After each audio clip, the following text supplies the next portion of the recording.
गावात मौतीच्या टायमाला बघितलं गावाने कशी आडमोठी भूमिका घेतली, समंजसपणा नाही दाखवला. एवढं त्यांची चूक असून पण आडमोठेपणा. म्हणजे तिला सत्य कळल्यामुळे तिला त्रास चालू झाला की बाबा माझं सत्य जगासमोर यायला नाही पाहिजे म्हणून त्रास चालू केलं होतं त्यांनी.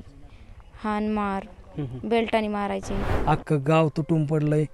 आम्ही त्यांच्या दारासमोरच तिथं जायत होतो तर ते म्हणतात साईटला घ्या. आम्ही साईटला घेतलं, तिथं पण घेऊन परत म्हणतात की नाही की दुसरी घेऊ, साईटला घेऊ. म्हणलं नाही, इथंच करायची तर करा.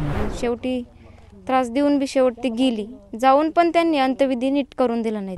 राज्याचे मंत्री पंकजा मुंडे यांचे स्वीय सहाय्यक अनंत गर्जे यांच्या पत्नी गौरी पालवे यांनी काल आत्महत्या केली होती. त्यानंतर आता हे प्रकरण चांगलंच पेटलेलं आहे. तर आपल्यासोबत गौरीचे मामा आहेत, आपण त्यांना विचारूयात नेमकं काय घडलं होतं, का गौरीने असं टोकाचं पाऊल उचललं.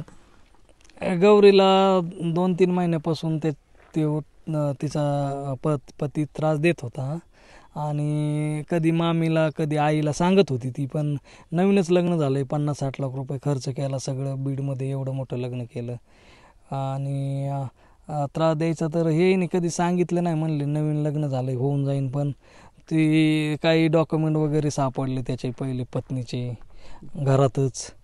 तिने सांगितलं सोडून देते, पण नंतर चॅटिंग वगैरे पकडली आणि ते डॉक्युमेंटचे फोटो तिने काढून तिच्या वडिलाला पाठवले होते. वडिलाकडे चॅट आहेत त्याचे.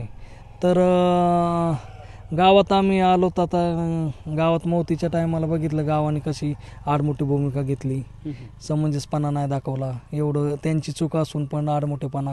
महाराष्ट्रामध्ये काय चाललंय लेकीबाळीचं, कसा अन्याय होतोय. अख्खं गाव तुटून पडलंय.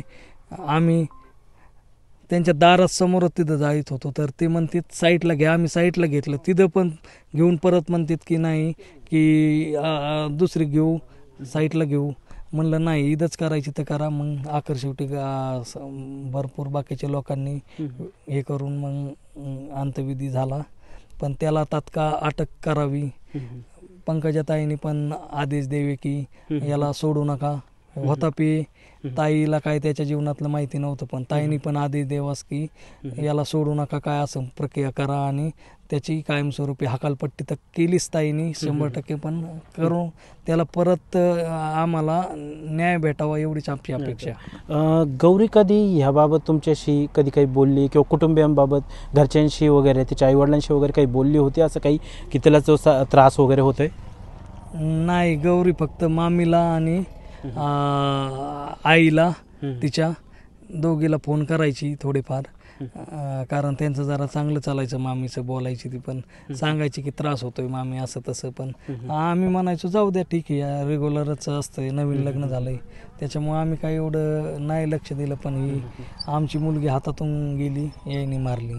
आज अंत्यविधीला नेमकं कुठल्या गावात आपण आलो होतो, हे कोणाच्या घरासमोर अंत्यविधी झाला काय?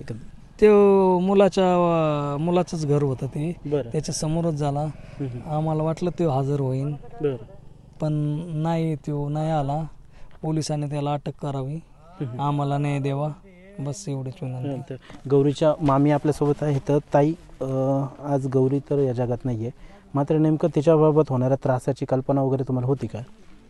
कल्पना आम्हाला नव्हती जास्त. आता 2 महिन्यापासून तिला त्रास चालू झाला. म्हणजे तिला सत्य कळल्यामुळे तिला त्रास चालू झाला की बाबा माझं सत्य जगासमोर यायला नाही पाहिजे म्हणून त्रास चालू केलं होतं त्यांनी. हान मार बेल्टाने मारायचे, कधी कधी तोंड दाबायचे, असं तिला त्रास चालू होता. आणि शेवटी त्रास देऊन बी शेवट ती गेली. जाऊन पण त्यांनी अंत्यविधी नीट करून दिला नाही.